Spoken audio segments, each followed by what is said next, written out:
Hello students, good morning. मैं हूं yes money, आप सारे बच्चों का प्यारा सा फिजिक्स टीचर। और डियर स्टूडेंट्स, ऑप्टिक्स चैप्टर के क्लास में आप सारे स्टूडेंट्स का फिर से मोस्ट वेलकम करता हूं। मेरे डियर स्टूडेंट्स, आप लोगों को पता है कि आज से हम लोग ऑप्टिक्स यानी लाइट चैप्टर स्टार्ट कर रहे हैं। मैं आपको पहले ही बता दूं, ये टॉपिक, ये चैप्टर बहुत मजेदार है। मजेदार सिर्फ इसलिए नहीं है क्योंकि इससे अधिक मार्क का क्वेश्चन पूछता है। बहुत सारे बच्चों को लगता है कि सर इससे तो अधिक मार्क का क्वेश्चन पूछता है, इसलिए ऑप्टिक्स बहुत बेस्ट है। देखिए, चैप्टर में अधिक मार्क का क्वेश्चन पूछता है, ज्यादा नंबर का, तो चैप्टर का लेंथ भी तो काफी ज्यादा है ना। उससे ज्यादा मजेदार इसलिए है कि ये चैप्टर इजी होता है। इसमें क्वेश्चंस में ज्यादा हार्ड नहीं होती है। हार्ड ना होने के पीछे का एक वजह और होता है, क्योंकि ये लाइट के बारे में, लेंस वगैरह और या मिरर वगैरह के बारे में बच्चे पहले भी कुछ ना कुछ पढ़े हुए होते हैं, इसलिए 12th में उनको इजी लगती है। तो चलिए ऑप्टिक्स हम लोग स्टार्ट करते हैं। रेडी हो जाइए मेरे स्टूडेंट्स। बड़ा सा हेडिंग बनाइए ऑप्टिक्स, बड़ा सा हेडिंग बनाइए ऑप्टिक्स। सबसे पहला काम जो हर एक चैप्टर में मैं करते आया हूं कि हर एक चैप्टर का पहले मैं बाउंड्री बनाता हूं। बाउंड्री मतलब किस चैप्टर में कितना पढ़ना है, क्या पढ़ना है, कैसे पढ़ना है। तो हर बार मैं बाउंड्री बनाता हूं, आपको अच्छे से ये मेरी बातें पता होंगी। ओके, तो मैं क्या कर रहा हूं आपसे, ऑप्टिक्स का अगर बाउंड्री बनाऊं ना, तो सिंपल वे में बोलूं ना आपसे, तो ऑप्टिक्स में हमें लाइट के बारे में पढ़ना होता है। किसके बारे में? ऑप्टिक्स में हमें लाइट, प्रकाश, लाइट के बारे में पढ़ना होता है। देखिए, आप लोग सब बच्चे जानते होंगे कि यस मनी सर, ऑप्टिक्स में हम लाइट या लाइट से रिलेटेड फेनोमेनन या फिर लाइट से रिलेटेड इंस्ट्रूमेंट जैसे लेंस हो गया, टेलीस्कोप, माइक्रोस्कोप, मिरर, ये सब के बारे में पढ़ते हैं। लेकिन सच बोलूं तो जो ऑप्टिक्स नाम है ना मेरे बच्चे, उस नाम में ही काम आपका छुपा हुआ है। ऑप्टिक्स जो नाम दिख रहा है, उस नाम ही से पता चल रहा है ना कि इसमें लाइट के बारे में पढ़ना होता है। सर कैसे? नहीं पता है, चलिए मैं बताता हूं। ऑप्टिक्स का मतलब ही होता है हमारे बच्चे लाइट। ऑप्टिक्स का मतलब ही होता है हमारे बच्चे लाइट। ऑप्टिक्स का मतलब ही होता है लाइट से रिलेटेड चीजें। ऑप्टिक्स का मतलब होता है, जैसे मैं आपको बताता हूं, आप चश्मा के दुकान के पास जाइए। जब आप चश्मा के दुकान के पास जाएंगे तो वहां पे आपको लिखा हुआ मिलेगा Rahul opticals, Shweta opticals, S money opticals, P money opticals, sir S money optical, देखते हैं नाम रहता है, विनोद ऑप्टिकल। देखिए, चश्मा जो बेचते होंगे शायद उनको ना पता हो, या हो सकता है पता भी हो कि ऑप्टिक्स का मतलब होता है लाइट। लेकिन अगर नहीं भी पता तो भी वो अपने दुकान के सामने ऑप्टिक्स वर्ड लिखते हैं। क्यों? क्योंकि ऑप्टिक्स का मतलब ही होता है लाइट से संबंधित, लाइट से कनेक्टेड चीजें। तो आपको एक बात तो समझ में आनी चाहिए मेरे बच्चे, क्या? सर एस मनी सर, कि अगर ऑप्टिक्स वर्ड आया, अगर ऑप्टिक्स शब्द आता है, इसका मतलब होता है लाइट। ये तो मेरे बच्चों को माइंड में आना चाहिए। क्या? अगर ऑप्टिक्स वर्ड आता है, इसका मतलब होता है क्या? लाइट। क्लियर हुई मेरी बात है? जी सर, क्लियर हो गई। चलिए, तो ऑप्टिक्स के बारे में तुम लोग समझ गए कि ऑप्टिक्स जो वर्ड है, इसका मतलब होता है मेरे बच्चे लाइट। और लाइट के बारे में हम लोग इसमें पढ़ते हैं। और वैसे ही जब आप जाएंगे ना, वहां टेलीस्कोप या माइक्रोस्कोप जहां बिकता होगा ऑप्टिक्स से, लाइट से रिलेटेड डिवाइसेस, लाइट से रिलेटेड जहां डिवाइस बिकता होगा, वहां भी जाएंगे तो वहां पे लिखा रहेगा ऑप्टिकल इंस्ट्रूमेंट की दुकान। ऑप्टिकल इंस्ट्रूमेंट की दुकान मतलब कि लाइट से जो जुड़ा हुआ इंस्ट्रूमेंट है उसकी दुकान। तो ऑप्टिक्स का मतलब माइंड में डाल लीजिए कि लाइट होता है। तो सिंपल वे में एक बात तो हमारे बच्चों को समझ में आ गया। क्या समझ में आ गया? ये बोलिए कि लाइट वो चीज है, लाइट वो, ऑप्टिक्स वो चैप्टर है जिसमें हम लोग लाइट के बारे में पढ़ते हैं। सही बोल रहा हूं ना? जिसमें हम लोग लाइट के बारे में पढ़ते हैं। ठीक है, तो लाइट के बारे में आगे पढ़ें उससे पहले ये लाइट है क्या, लाइट के बारे में आगे पढ़ें उससे पहले लाइट है क्या वो तो जान लेना, तब तुम लोग लाइट के बारे में पढ़ पाएंगे ना, इस लाइट के ऑप्टिक्स के बारे में। लाइट क्या है? लाइट एक एनर्जी है। लाइट क्या? एक एनर्जी है जिसकी वजह से किसी चीज को देख पाते हैं। जैसे मान लीजिए हम किसी भी चीज को देख रहे हैं, एग्जाम्पल के लिए मान लीजिए मैं इसे देख रहा हूं, इसे देख रहा हूं, क्यों? लाइट की वजह से। अगर मैं उसे देख रहा हूं, किसी भी चीज को अगर मैं देख रहा हूं, तो सिंपल सी बात है कि लाइट की वजह से। यस और नो हमारे बच्चे? मेरे बच्चे, मैं आपसे पूछ रहा हूं कि किसी भी चीज को अगर हम देख रहे हैं तो किसकी वजह से देख रहे हैं? लाइट की वजह से। आपको पता होगा ना कि अगर मान लीजिए हमको ये दिख रहा है, ये दिखाई दे रहा है, इसका मतलब कहीं ना कहीं से इस पे लाइट आया होगा, पता नहीं बल्ब से आया होगा, सनलाइट उधर जो बाहर रोड पे गिरा होगा, रोड से टकरा कर दीवार पे आया होगा, सनलाइट दीवार से टकरा के खिड़की के अंदर हमारे घर के दीवार पे आया होगा, घर के दीवार से टकरा के इस पे आ रहा होगा, और जब इस पे लाइट आया तब जाके हमको ये दिखाई दे रहा है। या फिर कुछ चीज दिखाई देता है क्योंकि उसका खुद का लाइट होता है, जैसे बल्ब हो गया, सूरज हो गया, सन, आपका ये बल्ब जो या मोमबत्ती, जलता हुआ मोमबत्ती, ये सब दिखाई देता है क्यों? क्योंकि उससे डायरेक्ट लाइट निकलती है। लेकिन जिन चीजों से लाइट नहीं निकलती है वो दूसरे के लाइट से दिखाई देता है। कोई भी चीज दिखाई तो तभी देता है जब उससे लाइट आ रहा है। जैसे मान लीजिए आपको ये कंघी दिख रहा है। कंघी क्यों दिख रहा है? क्योंकि इससे लाइट हमारे आंख पर आके इमेज बना रहा है। इस पे लाइट कहीं ना कहीं से आया होगा, उधर से आया होगा, उधर से आया होगा, उधर से आया होगा, और कहीं ना कहीं से इस पे लाइट टकरा के आया होगा, और वो टकरा के हमारे आंख पे आके इमेज बना रहा, तब हमको ये कंघी दिख रहा है। कोई भी चीज तो दिखता तभी है जब या तो उससे आने वाला लाइट हमारे आंख तक पहुंचे, उससे निकलने वाला लाइट, जैसे बल्ब सन हो गया, इस सबसे लाइट निकलता है, तो उससे बल्ब सन से जो लाइट निकलता है वो निकलने वाला लाइट या तो हमारे आंख तक पहुंचे, या फिर उस ऑब्जेक्ट पे लाइट जो गिरता है वो टकरा के हमारी आंख तक पहुंचे, रिफ्लेक्ट होके पहुंचे। लेकिन आंख तक इसका लाइट पहुंचेगा तभी तो हमको ये दिखाई देगा। और जानते हैं, जैसे मान लीजिए कोई भी चीज है ना, तो उसका जो कलर होता है ना, जैसे एग्जांपल के लिए आपको मैं किसी भी चीज कोई भी दिखा दूं, कोई भी, आप देखिए मेरे पास एक ढक्कन है, ये देखिए रेड कलर का, मेरे पास एक ढक्कन है, ये देखिए रेड कलर का।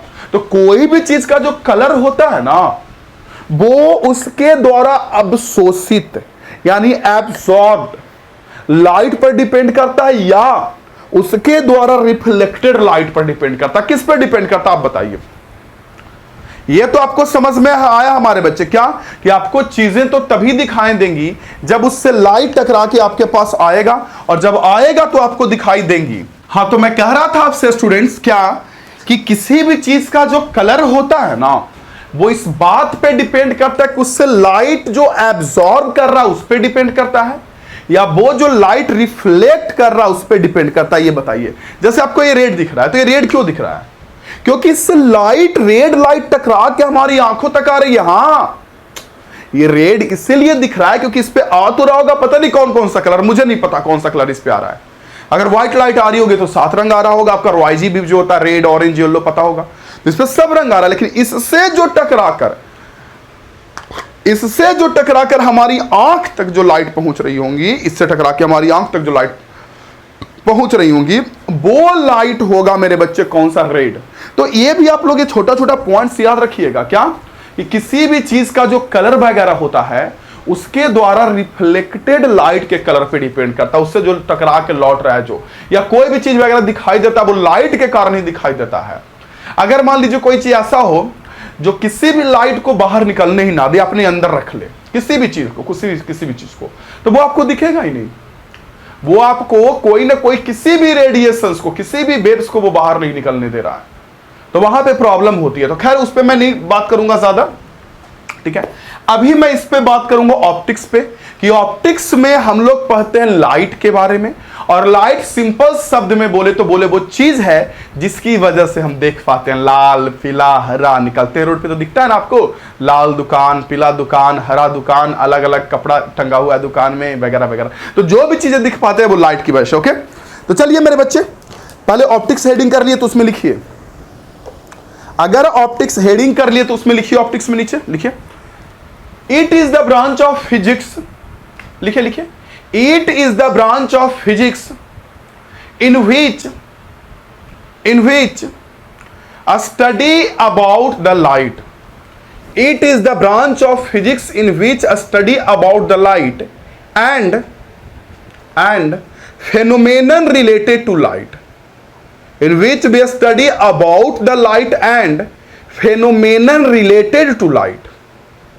चलिए हो गया।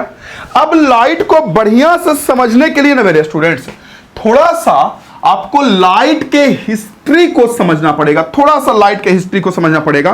देखिए लाइट का हिस्ट्री तो वैसे अपने आप में बहुत बड़ा है, बहुत बड़ा है, लेकिन थोड़ा सा लाइट के हिस्ट्री को समझ जाएंगे ना तो आपको लगेगा अरे वाह फील आ जाएगा अंदर से। अब ये मत पूछ दीजिएगा सर ये पूछेगा, नहीं पूछेगा आपसे, जो मैं बताने जा रहा हूं अभी वो नहीं पूछेगा लाइट का हिस्ट्री, लेकिन इतिहास जानेंगे ना किसी भी चीज का तो आपको पता चलने लगेगा ओ ये चीजें होती हैं, या वो ये चीजें होती है, या वो ये चीजें होती है। तो इसलिए आपको लाइट का हिस्ट्री जानना बहुत जरूरी। देखिए सबसे पहला लाइट के बारे में फिजिक्स में जो कुछ बताए वो हमारे न्यूटन सर थे। कौन थे? लाइट के बारे में सबसे पहले जो साइंटिस्ट बताए वो हमारे न्यूटन सर थे। ओके, इनके अकॉर्डिंग लाइट हमारा पार्टिकल था, पार्टिकल है। जब न्यूटन सर बताए, जैसे कि अब ये बोलोगे सर न्यूटन सर पहले कैसे बताए, उनसे पहले क्यों नहीं आए होंगे, बताए होंगे, लेकिन जो लिखित रहेगा उसी को ना हम लोग मानेंगे, क्यों नहीं? लाइट तो तब से है भाई जब से इंसान भी नहीं है, कुछ जीव जंतु भी नहीं, कोई पृथ्वी या छोड़िए ना पृथ्वी नहीं है उससे पहले से भी लाइट है। लाइट तो बहुत पहले से है, लेकिन जो लिखित है उसके बारे में मैं बोल रहा हूं कि सबसे पहले न्यूटन सर लाइट के बारे में बताएं। लाइट का न्यूटन सर का क्या कहना था कि जो लाइट है ना हमारा वो पार्टिकल है, यानी वो वेव नहीं है। जैसे आज हम लोग जानते हैं, बहुत सारे लोग जानते होंगे कि लाइट एक तरंग होता है, वेव होता है, लेकिन न्यूटन सर का कहना था कि लाइट आपका वेव नहीं है बल्कि पार्टिकल है, न्यूटन सर का। अब देखिए न्यूटन के बाद एक साइंटिस्ट और आया, हैजेन, क्रिश्चियन हैजेन पूरा नाम था सर का, क्रिश्चियन हैजेन। ओके, इन्होंने क्या किया, इन्होंने क्या कहा, ना ना ना ना ना लाइट हमारा पार्टिकल नहीं वेव है, क्रिश्चियन हैजेन सर का कहना था। अब देखिए दोनों समकालिक साइंटिस्ट थे, एक ही समय के दोनों साइंटिस्ट थे, न्यूटन सर भी हैजेन सर भी। एक दो कुछ ही साल के फर्क के बाद एक बताए पार्टिकल और एक बताए वेव। अब दोनों में हो गया झगड़ा। ऑब्वियस सी बात, न्यूटन अपने समय में काफी इंटेलिजेंट साइंटिस्ट, सब हर कोई अपने आप में इंटेलिजेंट होता है क्या, बस फर्क इतनी होती है कि कोई ज्यादा फेमस है कोई फेमस नहीं है, इतनी सी बातें होती है ना बच्चे। तो न्यूटन सर काफी फेमस थे, उतने ज्यादा फेमस थे नहीं, और न्यूटन सर ने बताया कि लाइट एक पार्टिकल है, और न्यूटन सर के बात को एक काट दिए हैजेन सर, ये कहा कि लाइट पार्टिकल नहीं है, ना ना ना ना ना लाइट हमारा वेव है। अब दोनों में हो गया धक्का मुक्की, झगड़ा झगड़ी, धक्का मुक्की, और दोनों में धक्का मुक्की झगड़ा झगड़ी होने के बाद ये बोले पार्टिकल, वो बोले वेव, ये बोले पार्टिकल, ये बोले वेव।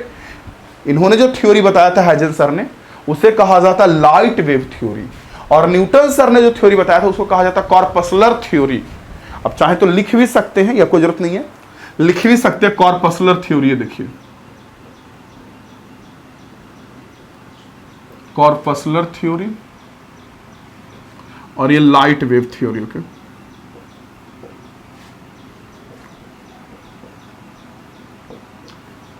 तो न्यूटन सर ने बताया था कॉर्पस्कुलर थ्योरी और हैजेन सर ने बताया लाइट वेव थ्योरी। तो इनके अकॉर्डिंग लाइट वेव था, इनके अकॉर्डिंग लाइट पार्टिकल्स था। कॉर्पस्कुलर का मतलब होता है छोटा छोटा टुकड़ा, जो कॉर्पस्कुलर थ्योरी इसका मतलब होता है छोटा छोटा कण, कण कण, बालू का कण, छोटा छोटा कण। समझ रहे मेरी बातों को? तो कॉर्पस्कुलर का मतलब होता है कण। अब दोनों साइंटिस्ट अपना अपना मत रखे, अब दोनों में हो गया झगड़ा। जानते हैं क्या हुआ? इसके बाद न्यूटन सर जीत गए और दुनिया को पता चला कि लाइट हमारा एक पार्टिकल है। मतलब न्यूटन सर जीत गए, सब लोग इस वेव थ्योरी को अलमारी में बंद करके रख दिया गया, मतलब वेव नहीं है लाइट, ऐसा कुछ हुआ। लेकिन इसके काफी दिनों बाद लगभग हमारे एक साइंटिस्ट आए, थॉमस यंग, मैं यंग सिर्फ लिख रहा हूं, थॉमस यंग।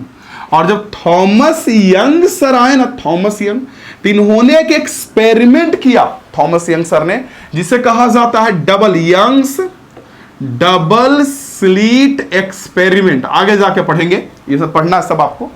तो यंग सर आए 1801 में, इन्होंने यंग्स डबल स्लिट एक्सपेरिमेंट किया और एक्सपेरिमेंट करके ये प्रूव कर दिया कि लाइट एक वेव है।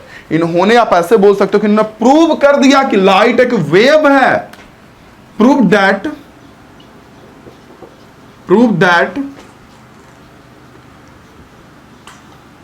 Light is a wave with YDSC। YDSC की मदद से, YDSC का पूरा नाम होता है यंग्स डबल स्लिट एक्सपेरिमेंट। इन्होंने, यंग ने एक एक्सपेरिमेंट किया था, तो चूंकि इन्होंने किया था इसलिए इन्हीं के नाम पे रख दिया गया यंग्स डबल स्लिट एक्सपेरिमेंट।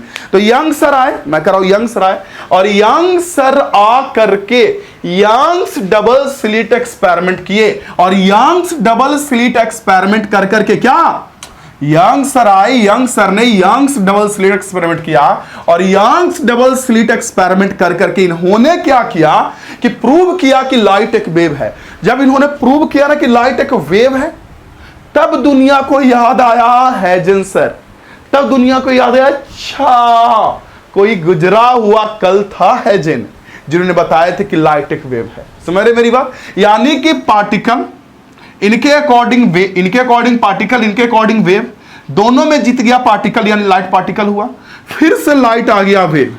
अब देखिए यहां तक तो सही था कि लोग मान रहे थे कि लाइट हमारा वेव है। प्रॉब्लम कहां था? प्रॉब्लम यहां था बच्चे कि ये लोग ये मान के चलते थे कि लाइट हमारा एक मैकेनिकल वेव है। मैकेनिकल वेव समझते हैं आप लोग? वो वेव जिसको चलने के लिए मीडियम बहुत जरूरी है, मतलब बिना मीडियम के वो नहीं चल सकता। जैसे साउंड हमारा, अगर मैं बोल रहा हूं और आपको सुनाई दे रहा है, इसलिए क्योंकि हवा है बीच में, हवा एक मीडियम है, माध्यम है यह हवा, और हवा के जरिए आवाज आपके कानों तक जा रही है।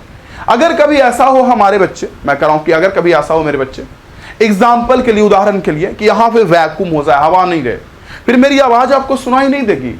तो साउंड एक मैकेनिकल वेव होता है, आवाज एक मैकेनिकल वेव होता है, वो वेव जो बिना मीडियम के नहीं चल सकता है। तो लोगों को लगता था ना, लाइट तो खैर वेव हो गया, पता चल गया लोगों को कि लाइट एक वेव है, तो लाइट एक वेव है ये पता चल गया, लेकिन इतना के बावजूद भी लोगों को लगता था ना कि लाइट एक मैकेनिकल वेव है।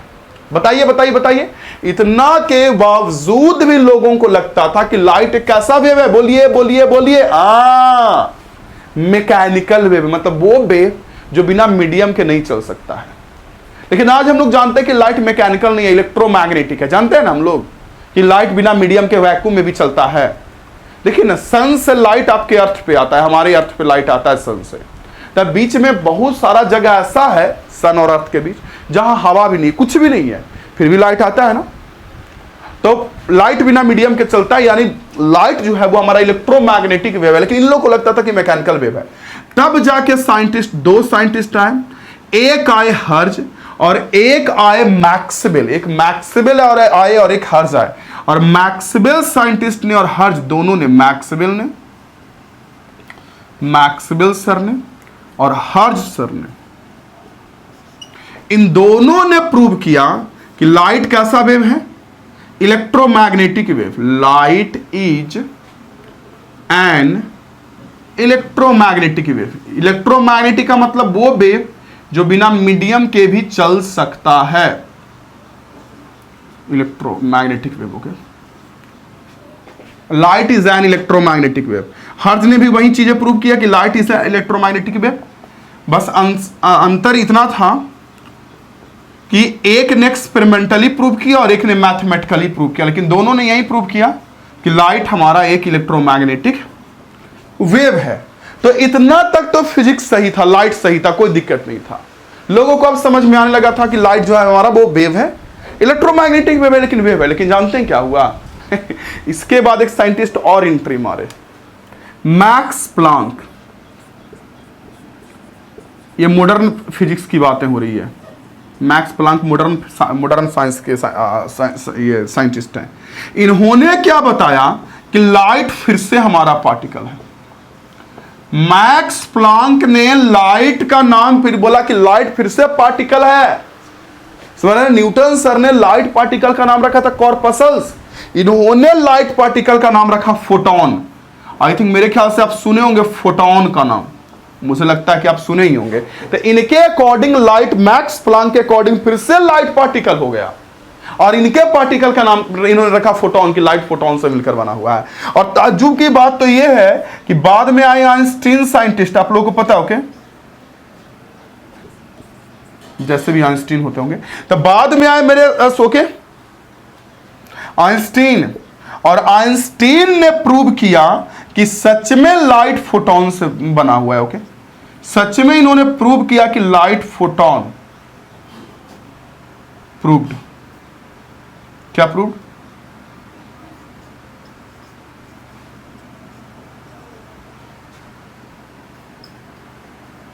लाइट इज पार्टिकल, मतलब लाइट फोटोन से, मतलब मैं ऐसी लैंग्वेज में बस लिख दे रहा हूं कि लाइट हमारा फोटोन से मिलकर बना हुआ है। तो आइंस्टीन सर ने प्रूव किया।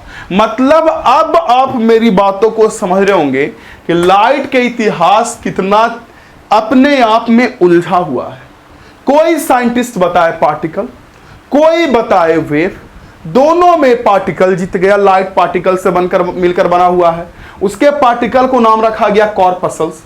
इतना के बाद हमारे यंग सर आए, और जब यंग सर आए तो उन्होंने बाइडियसी से प्रूव कर दिया वेव।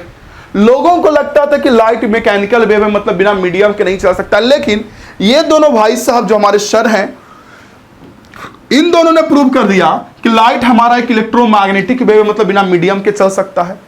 इसके बाद मैक्स प्लांक ने बताया कि नहीं, लाइट फिर से पार्टिकल, फिर से इतिहास दोहराना शुरू हुआ, फिर से लाइट पार्टिकल है। और आइंस्टीन सर ने प्रूव भी किया कि नहीं, लाइट हमारा पार्टिकल है। कहने का सेंस क्या हुआ ये बोलिए? कहने का सेंस ये हुआ मेरे बच्चे, कहने का सेंस ये हुआ कि इतना ज्यादा खिचपिच हो गया ना। आज हम लोग मानते हैं कि लाइट के पास डुअल नेचर है। इतना ज्यादा खिचपिच हो गया कि आज हम लोग मानते हैं कि लाइट के पास डुअल नेचर है, पार्टिकल नेचर भी है और साथ साथ में वेव नेचर, मतलब लाइट दोनों है।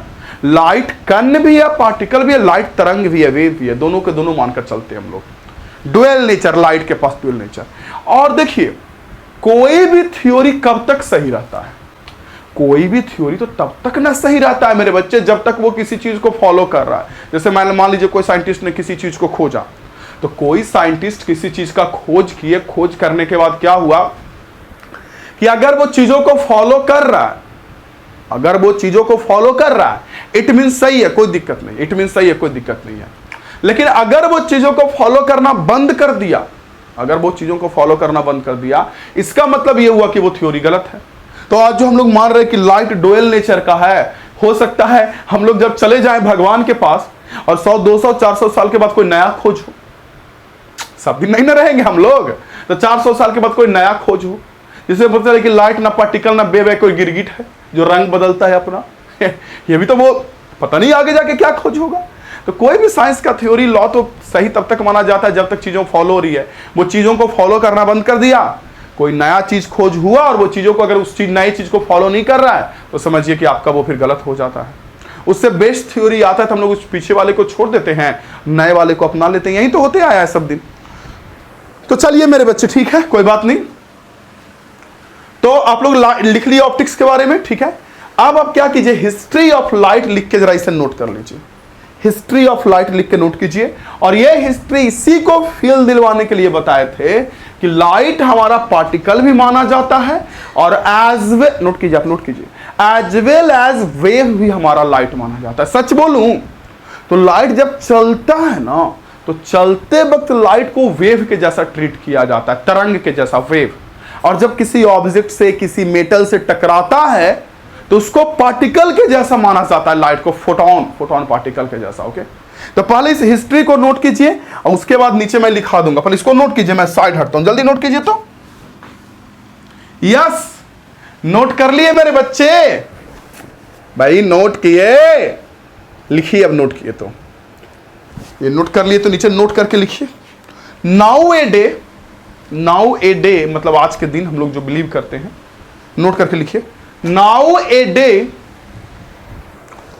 we believed that we believed that light has dual nature. We believed that light has dual nature, मतलब लाइट के पास दोनों का दोनों नेचर है। Light has dual nature, comma, particle nature as well as wave nature, particle nature as well as wave nature, as well as wave nature. Okay, उसी में आगे लिखिए, उसी में आगे लिखिए। when light travels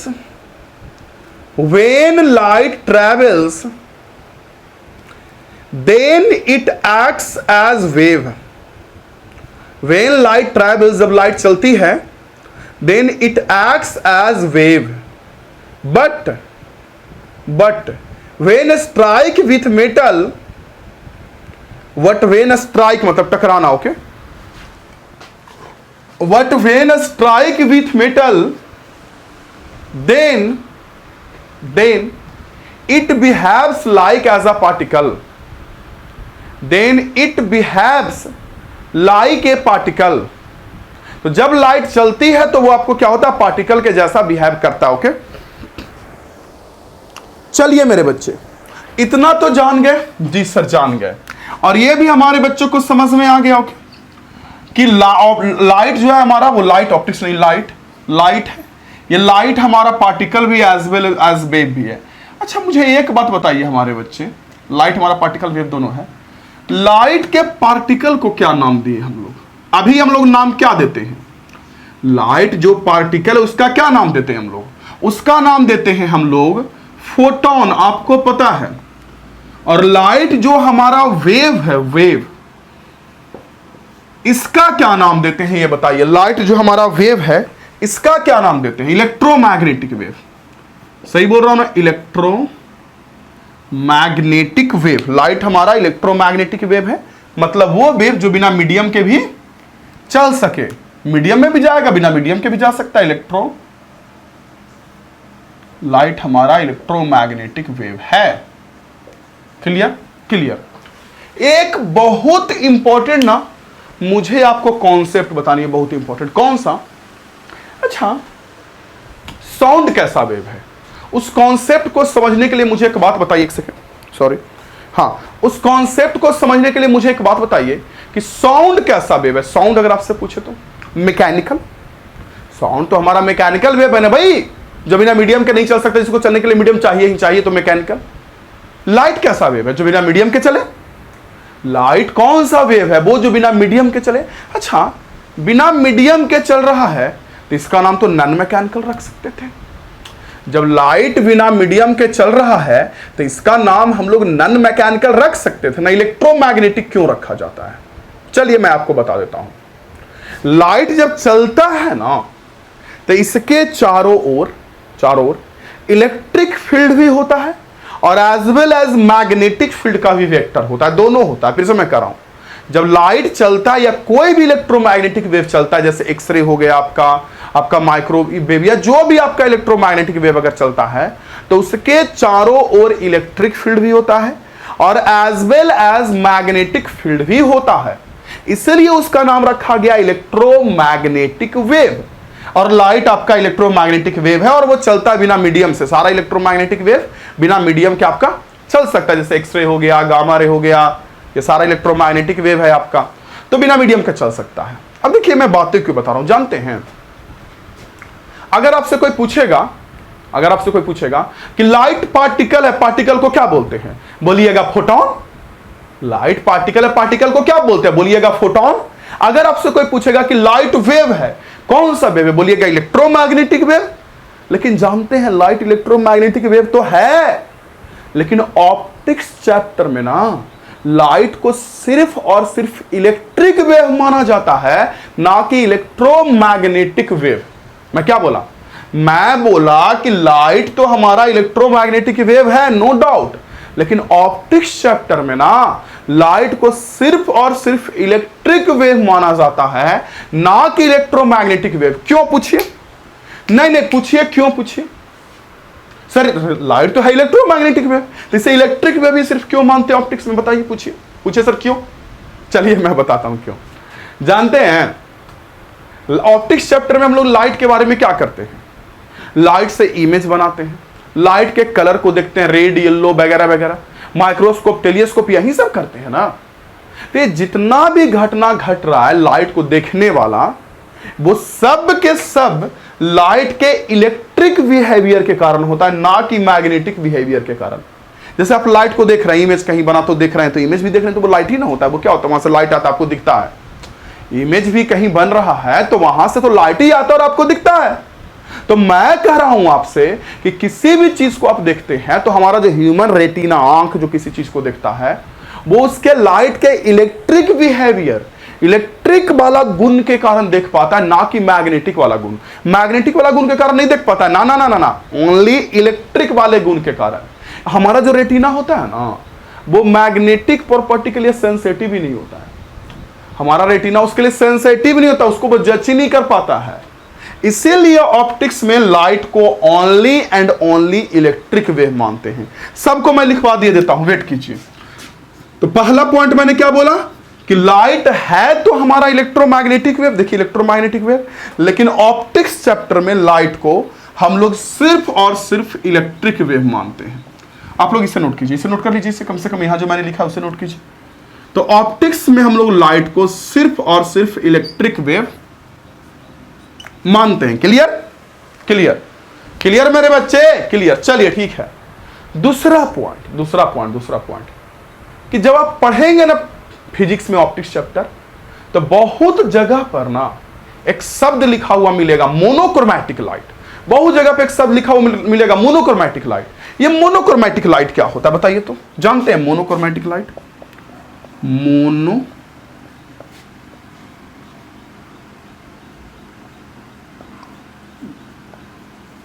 monochromatic light क्या होता है? चलिए मैं बताता हूं मोनोक्रोमैटिक लाइट क्या होता है, समझिए मेरी बातों को। मैं आपको यह कह रहा हूं ना मेरे बच्चे, एक सेकंड, मैं आपको यह कह रहा हूं ना मेरे बच्चे कि पहले नाम से देखिए कि मोनो का मतलब क्या होता है। मोनो का मतलब एक, डाई का मतलब दो, सुने, कार्बन मोनोऑक्साइड। आप तो पढ़ने वाले बच्चे हैं ना, आप ये तो सुने ही होंगे, carbon monoxide, carbon dioxide. Mono का मतलब एक, डाई का मतलब दो, देखिए दो ऑक्सीजन, यहां एक ऑक्सीजन। तो यहां नाम है मोनोक्रोमैटिक। क्रोमैटिक का मतलब क्या होता है? कलर। मोनो का मतलब एक, क्रोमैटिक का मतलब कलर। क्रोमा की वगैरह आप सुने होंगे, क्रोमा वगैरह जो कलर जिसका मतलब होता है। तो एक कलर का लाइट, एक कलर का लाइट। तो समझने के लिए अगर हम लोग बात करें कि मोनोक्रोमैटिक लाइट क्या होता है, तो सिंपल वे में बोल सकते हैं हमारे बच्चे कि मोनोक्रोमैटिक वो लाइट होता है ना जिसके पास एक कलर हो, एक रंग, एक रंग। लेकिन फिजिक्स में ऐसे नहीं लिखेंगे, क्यों? क्योंकि कोई भी लाइट लीजिएगा तो उसके पास एक ही रंग रहेगा ना। जैसे मान लीजिए आपका व्हाइट लाइट है, तो व्हाइट लाइट में 7 कलर मिक्स होता है, आपको पता होगा। RGB 7 रंग मिला रहता है, रेड, ऑरेंज, येलो, ये सब। तो ये 7 कलर से मिलकर जो व्हाइट लाइट बना, वो भी तो अपने आप में एक ही कलर है, व्हाइट। वो मिलने के बाद तो फिर एक ही कलर बन जाएगा ना। तो वैसे तो सारा लाइट मोनोक्रोमैटिक कहलाएगा। अब कोई 3 कलर को मिला दो, और 3 कलर मिलने के बाद जो लाइट बनेगा उसको बोलो कि मोनोक्रोमैटिक है, तो ऐसा नहीं होता है। उसमें 3 कलर मिला हुआ है। मोनोक्रोमैटिक लाइट को कैसे बोलेंगे फिजिक्स में? वो लाइट ना जिसके पास सिंगल वेवलेंथ हो, वो लाइट जिसके पास एक अकेला वेवलेंथ हो। नहीं समझ में आया? लाइट वगैरह का जो कलर होता है ना बच्चे, रंग, जैसे रेड दिख रहा है, ब्लू दिख रहा है, ऑरेंज दिख रहा है, ग्रीन दिख रहा है, येलो दिख रहा है, जो भी लाइट आपको दिख रहा है, तो इसलिए वो आपको दिखता है मेरे बच्चे अलग अलग रंग का, क्योंकि उसका वेवलेंथ अलग अलग होता है। लैम्बडा वेवलेंथ, वेवलेंथ तो आप लोग जानते होंगे ना कि अगर कोई भी ऐसे कोई वेव चल रहा है, मान लीजिए वेव चल रहा है, तो यहां से यहां तक की दूरी को वेवलेंथ बोलते हैं। यहां से यहां तक को नहीं पता तो कोई दिक्कत नहीं है, उससे कोई यूज भी नहीं है इसका। मैं आपको बता रहा हूं सिर्फ इतना ही कि कोई भी लाइट का जो कलर होता है अलग अलग, तो उसके वेवलेंथ पर ही डिपेंड करता है। तो वो लाइट जिसके पास सिंगल वेवलेंथ हो, यानी सिंगल कलर हो, जैसे अगर आप सिर्फ आप व्हाइट लाइट लीजिएगा, व्हाइट लाइट, श्वेत प्रकाश, तो श्वेत प्रकाश के पास 7 रंग होता है, यानी 7 अलग अलग तरीके का वेवलेंथ होता है व्हाइट लाइट में। व्हाइट लाइट में 7 अलग अलग तरीके का वेवलेंथ होता है, तो उसको नहीं बोलेंगे मोनोक्रोमैटिक, ना जी ना। उसमें तो 7 वेवलेंथ हो गया, 7 अलग अलग तरीके का फ्रीक्वेंसी हो सकता है उसमें। मोनोक्रोमैटिक लाइट और वैसे लाइट को बोलते हैं जिसमें सिंगल वेवलेंथ हो, मात्र एक वेवलेंथ हो। जैसे आप व्हाइट लाइट में 7 रंग होता है, रेड वगैरह, इसमें सिर्फ रेड को उठा लीजिए, ऑरेंज को उठा लीजिए, येलो को उठा लीजिए, ग्रीन, ये सब अपने आप में एक मोनोक्रोमैटिक है। समझ रहे मेरी बातों को मैं क्या कह रहा हूं? तो मोनोक्रोमैटिक लाइट का मतलब वो लाइट जिसके पास सिंगल वेवलेंथ हो। समझने के लिए समझ सकते हैं कि जिसके पास सिंगल कलर हो, या सिंगल फ्रीक्वेंसी भी बोल सकते हैं, सिंगल फ्रीक्वेंसी हो। व्हाइट लाइट नहीं, जैसे आप रेड को मिला दिए और ऑरेंज को मिला दिए, तो रेड और ऑरेंज को आपने मिला दिया, समझिए मेरी बात, आपने रेड को मिला दिया और ऑरेंज को मिला दिया, तो रेड और ऑरेंज मिलके क्या मोनोक्रोमैटिक बनेगा? नहीं, वो डाइक्रोमैटिक बन जाएगा। वो दो लाइट का वो कॉम्बिनेशन हो गया। हाँ, वो दोनों के मिलने से भले ही जो कलर बनेगा वो तो फिर अपने आप में अकेले कलर होगा, इसलिए कलर के रिस्पेक्ट में नहीं कहा जाता है। मोनोक्रोमैटिक लाइट मतलब वो लाइट जिसके पास क्या हो, सिंगल वेवलेंथ हो। समझे? ओके। अच्छा, एक चीज और, जो आपका रोवाइजी बीम होता है, ROYGVIV, ये नॉइजी वेव को मिलाने से कौन सा लाइट बनता है? व्हाइट लाइट बनता है ना मेरे बच्चे। तो इसे लिखिए, लाइट लिख के पार्टिकल वेव लिखिए, तो ये सबको मैं लिखवा देता हूं, पहले उसे लिखिए, लिखिए जल्दी। चलिए नोट कर लिया स्टूडेंट्स इसे। तो अब नीचे एरो देखकर जरा लिख लीजिए इस चीज को, लिखिए वी नो दैट, इसे नोट कर लिए तो नीचे एरो देकर लिखिए, we know that light is an electromagnetic wave. We know that light is an electromagnetic wave, but in optics light is treated as, मतलब वैसा ट्रीट किया जाता है, वैसा माना जाता है। What in optics light is treated as only electric wave. Light is treated as only electric wave because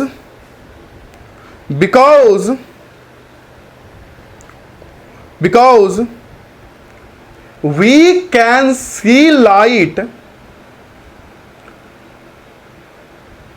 because we can see light, yeah, because we see light due to its electric behavior, due to its electric behaviour. हम लोग जो light को देख पाते हैं वो उसके electric behaviour के कारण ही देख पाते हैं, या ये बोलिए कि जो हमारा ह्यूमन रेटिना होता है वो मैग्नेटिक बिहेवियर के लिए सेंसिटिव नहीं होता है, जो भी बोलिए। हो गया। आपसे कोई पूछेगा गांव के बुजुर्ग लोग तो बता दीजिएगा उसको, अगर कोई गांव के बुजुर्ग लोग पूछेंगे तो उनको बता दीजिएगा ना। आप क्या बताइएगा कि बाबा लाइट तो है हमारा इलेक्ट्रोमैग्नेटिक वेव, लेकिन ऑप्टिक्स में लाइट को हम लोग सिर्फ और सिर्फ कौन सा वेव मानते हैं? इलेक्ट्रिक वेव मानते हैं। ओके, चलिए ठीक है मेरे बच्चे, क्लियर हो गई ये चीजें। अब जरा मोनोक्रोमैटिक लाइट में भी एरो देकर लिख लीजिए, नीचे लिखिए, नीचे फिर लिखिए, मोनोक्रोमैटिक लाइट में एरो देकर लिखिए, the light wave having single wavelength, the light wave having single wavelength is known as monochromatic light।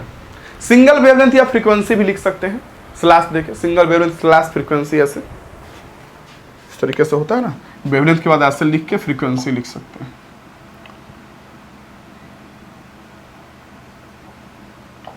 The light wave having single wavelength या frequency is known as white light, clear?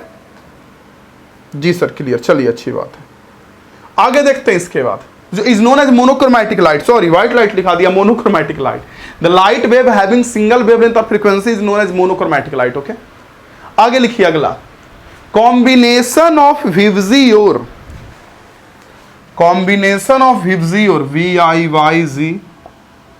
VIYZYOR, ये your VIBGYOR जानते हैं ना, violet, indigo, blue, green, yellow, orange, red, या रॉइजी weave, जब वही बोलिए ऊपर से या नीचे से।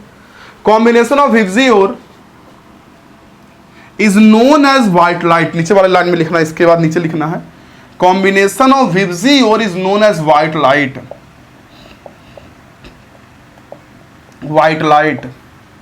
और अगला और लास्ट पॉइंट भी जरा लाइट के बारे में लिख लीजिए। क्या? समझिए कि जो हमारा लाइट है ना, उसका जो कलर है वो उसके वेवलेंथ पे डिपेंड करता है। आपको पता है कि लाइट का जो कलर है, रंग है, वो उसके वेवलेंथ या फ्रीक्वेंसी बोल सकते हैं, उस पर डिपेंड करता है। तो चलिए लिख लीजिए अगला पॉइंट लिख लीजिए, colour of light depends on its wavelength slash देकर frequency, depends on its wavelength slash देकर फ्रीक्वेंसी। कलर जो लाइट का है उसके फ्रीक्वेंसी वगैरह पे डिपेंड करता है, क्लियर? फ्रीक्वेंसी वगैरह पे डिपेंड करता है, मोस्टली बोल देंगे। चलिए, अगर ये बातें क्लियर हो गई तो मैं इसे इरेज करता हूं मेरे बच्चे। ये था हमारा लाइट के बारे में बेसिक नॉलेज, क्या था, बेसिक नॉलेज। समझ रहे ना कि लाइट हमारा एक क्या है, तो पार्टिकल भी और वेव दोनों के दोनों हैं। लाइट के पार्टिकल को क्या बोलते हैं, फोटोन बोलते हैं। लाइट कैसा वेव है आपको पता है, इलेक्ट्रोमैग्नेटिक वेव है हमारा लाइट। इसके बाद अगला मैं अगर आपसे पूछूं कि ऑप्टिक्स में लाइट को कैसा वेव मानते हैं, तो ओनली इलेक्ट्रिक वेव मानते हैं। क्यों?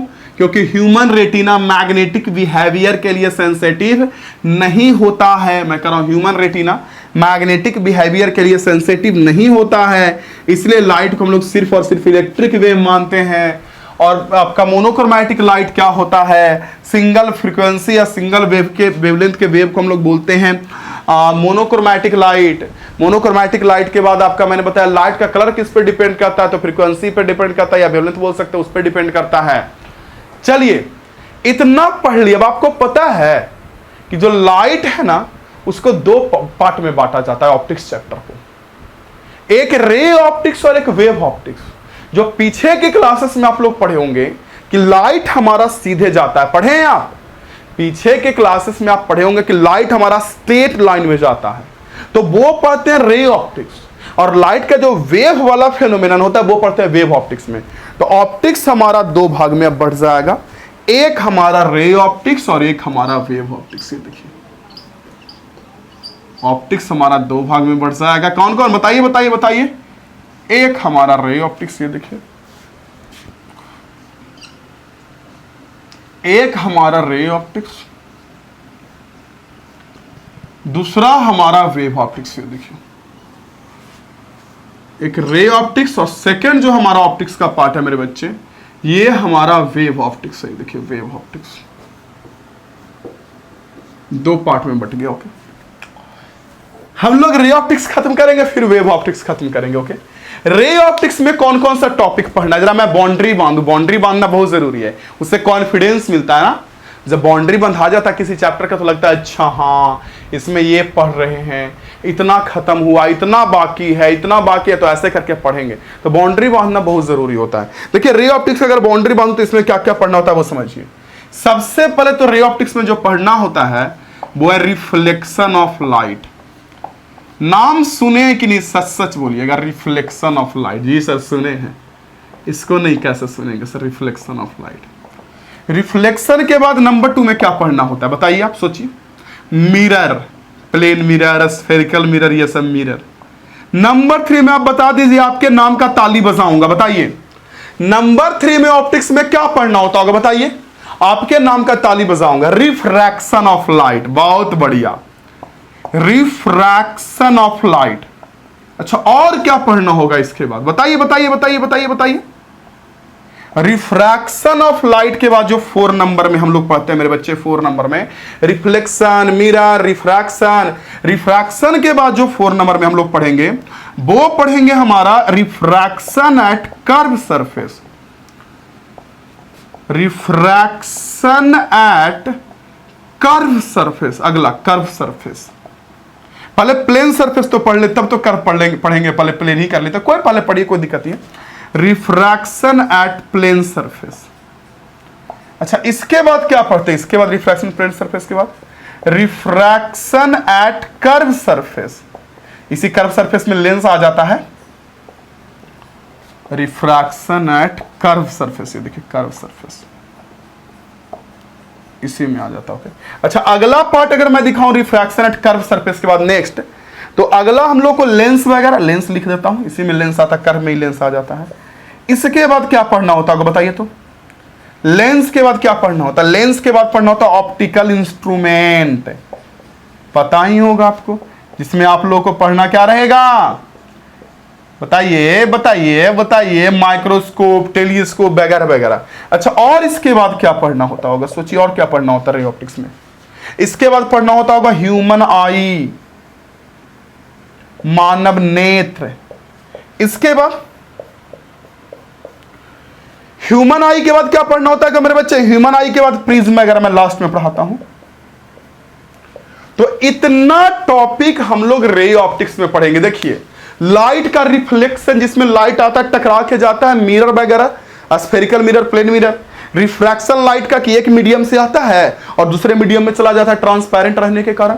इसके बाद रिफ्रैक्शन एट प्लेन सरफेस, जो बिल्कुल प्लेन वाला सरफेस आता है, जैसे पानी वगैरह उस पर लाइट आएगा तो कैसे रिफ्रैक्शन होगा, कर्व सरफेस रहेगा, ऐसे कर्व रहेगा, उस पर रिफ्रैक्शन कैसे होगा।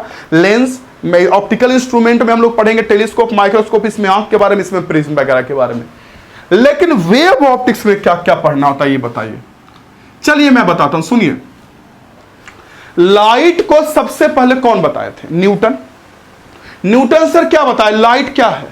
एक पार्टिकल। और लाइट को वेव सबसे पहले कौन बताए थे? क्रिश्चियन हैजिन। और प्रूव किन्होंने किया था? थॉमस यंग सर ने, यंग डबल स्लिट एक्सपेरिमेंट से। तो जानते हैं ये जो क्रिश्चियन हैजिन सर ने जो बताया ना कि लाइट हमारा एक वेव है, मैं कह रहा हूं आपसे, क्रिश्चियन हैजिन सर ने बताया ना कि लाइट एक वेव है, और आपके ये यंग सर ने प्रूव किया ना कि लाइट एक वेव है। तो ये सब चीज आपको वेव ऑप्टिक्स में पढ़ना है। हाँ, तो वेव ऑप्टिक्स में सबसे पहले जो आपको पढ़ना होगा नंबर 1 में, वो आपको सबसे पहले वही हैजिन प्रिंसिपल, सबसे पहले वही पढ़ना होता है, हैजिन्स प्रिंसिपल सबसे पहला। दूसरा में क्या? Interference of light. दूसरा में इंटरफेरेंस ऑफ लाइट। इसी के अंदर हमारा आ जाता है Young's double slit experiment, by D, S के अंदर आ जाएगा, इसी में पढ़ेंगे Young's double slit experiment, Young sir के बारे में। इसके बाद क्या पढ़ना होता है? Diffraction of light. क्या पढ़ना होता है हमारे बच्चे इसके बाद? Diffraction of light. और डिफ्रैक्शन ऑफ लाइट के बाद क्या पढ़ना होता होगा, ये बोलिए? Polarization of light.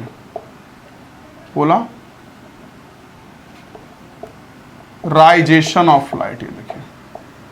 इसके बाद पढ़ना है मेरे बच्चे polarization of light. Okay, diffraction of light के बाद पोलराइजेशन ऑफ लाइट। ओके, ये कुछ चीजें पढ़नी है बस। ये आपका वेव ऑप्टिक्स थोड़ा छोटा है, इस रे ऑप्टिक्स से छोटा है वेव ऑप्टिक्स। तो ये चीजें आपका पूरा ऑप्टिक्स का ब्रह्मांड हो गया। इस ऑप्टिक्स चैप्टर में आपको पढ़ना क्या क्या आप लोग भी जान गए। मुझे लगता है कि हम लोग को ये नोट कर लेना चाहिए, और तब हम लोग बढ़ाते हैं रिफ्लेक्शन ऑफ लाइट, मतलब लाइट स्टार्ट करते हैं। अभी तक तो इंट्रोडक्शन ही ले रहे थे कि क्या क्या पढ़ना है, लाइट क्या है, नहीं है, वगैरह वगैरह वगैरह वगैरह। तो चलिए मेरे बच्चे, इससे पहले कीजिए नोट, और इसे नोट करके हम लोग तुरंत स्टार्ट करेंगे रिफ्लेक्शन ऑफ लाइट। चलिए मैं हट रहा हूं यहां से, और हम लोग स्टार्ट करेंगे रिफ्लेक्शन ऑफ लाइट। ओके, चलिए मेरे बच्चे, आप एक काम कीजिए, पहले इसे नोट कीजिए, नोट कीजिए, जल्दी जल्दी नोट कीजिए। ओके, कर लिए नोट? वाह। तो हेडिंग कीजिए रिफ्लेक्शन ऑफ लाइट। क्या होता है? हेडिंग कीजिए रिफ्लेक्शन ऑफ लाइट। इसे खत्म करेंगे, फिर इसे खत्म करेंगे, फिर इसे एक एक करके मैं खत्म करूंगा, और खूब बढ़िया से पढ़ाते चलूंगा, बशर्ते कि आपको ताम झाम से कम मतलब हो और पढ़ने से ज्यादा मतलब हो। नहीं समझ में आया? आपको अगर ताम झाम से कम मतलब है, अब पढ़ने से अगर ज्यादा मतलब है, तब तो समझिए कि आपके लिए ये क्लास वरदान साबित होगा। तब आप समझ जाइए कि आपके लिए ये क्लास वरदान साबित होगा, अगर पढ़ने से आपको मतलब है तो। और अगर आपको ताम झाम ही ज्यादा करना है, तब तो फिर बच्चे उसका तो आज तक कोई इलाज ही नहीं है ना। उस चीजों का इलाज नहीं है। कोई को भी नॉलेज से ज्यादा ताम झाम देखना होता है। ताम झाम, कितना टीचर आए, वो कितना गोरा है, टीचर जो आए उनके पास कितना महंगा महंगा गाड़ी है, टीचर जो आए उनके पास कितना बड़ा बड़ा बंगलो है। हा, ताम झाम देखना है। टीचर कैसे बात कर रहे हैं, इंग्लिश में बोल रहे हैं कि नहीं। वाह वाह वाह वाह वाह वाह वाह, क्या बात है। चलिए मेरे बच्चे, तो अब हेडिंग कीजिए रिफ्लेक्शन ऑफ लाइट। कीजिए हेडिंग, हेडिंग कीजिए रिफ्लेक्शन ऑफ लाइट।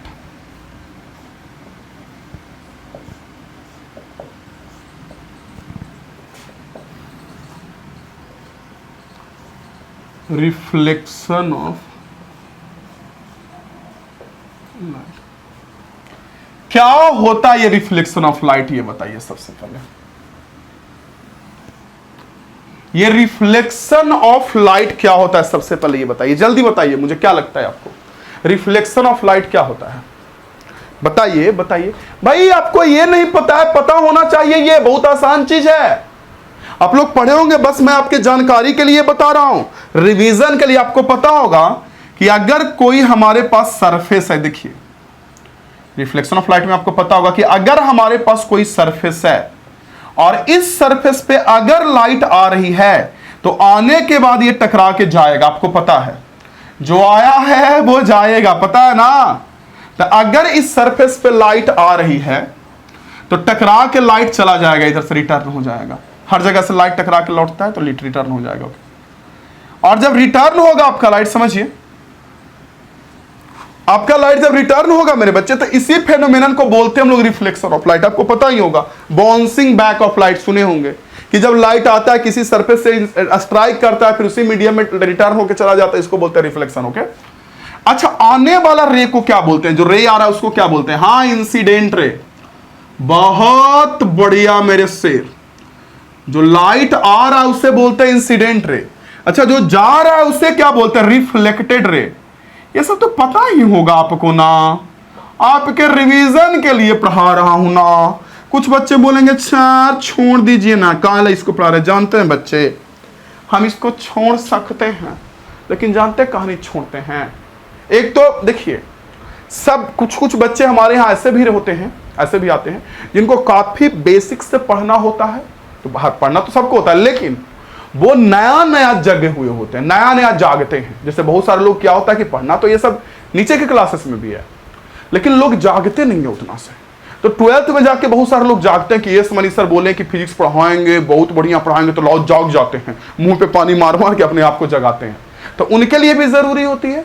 और मेरा काम है कि मैं इस तरह से पढ़ाऊं। मैं 5 मिनट ज्यादा समय ले लूंगा, ज्यादा नहीं, 5 ही 10 मिनट ज्यादा लूंगा, लेकिन पढ़ाऊंगा तो कंप्लीट पढ़ाऊंगा। ये आप लोग को पता भी है, तो ये भी एक वजह हो जाता है। तो चलिए देखिए, आने वाले रे को इंसिडेंट रे, जाने वाले रे को रिफ्लेक्टेड रे बोलते हैं।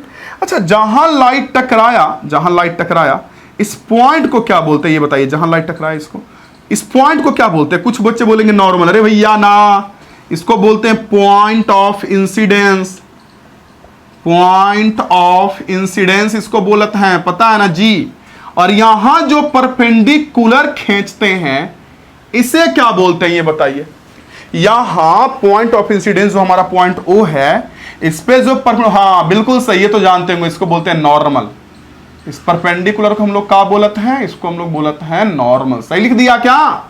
ये इंसिडेंट रे, ये रिफ्लेक्टेड रे, ये नॉर्मल, ये हमारा पॉइंट ऑफ इंसिडेंस। बस। अच्छा, ये जो इंसिडेंट रे है, आने वाला रे, और ये जो नॉर्मल है, इसके बीच जो एंगल बनता है, उस एंगल यानी इसके बीच जो कोण बनता है, एंगल, इस एंगल को क्या बोलते हैं ये बताइए? इस एंगल को बोलते हैं एंगल ऑफ इंसिडेंस। आपको पता होगा, ये जो एंगल है इसे हम लोग बोलते हैं क्या? Angle of incidence. ये देखिए इंसिडेंस, आप लोग लिख लीजिएगा बढ़िया से, मैं शॉर्टकट में लिखता हूं, एंगल ऑफ इंसिडेंस।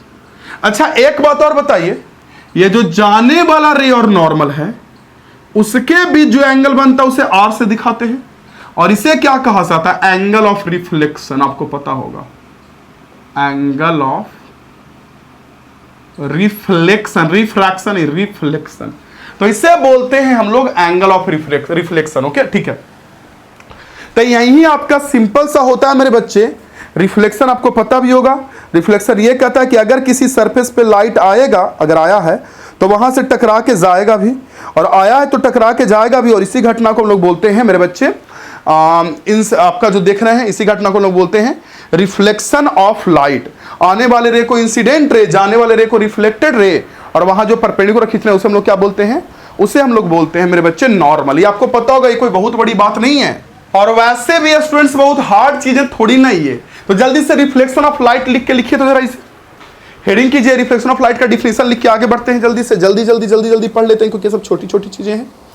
लिखिए रिफ्लेक्शन ऑफ, हेडिंग कीजिए पहले रिफ्लेक्शन ऑफ लाइट, उसमें लिखिए reflection of light is the phenomenon, reflection of light is the phenomenon,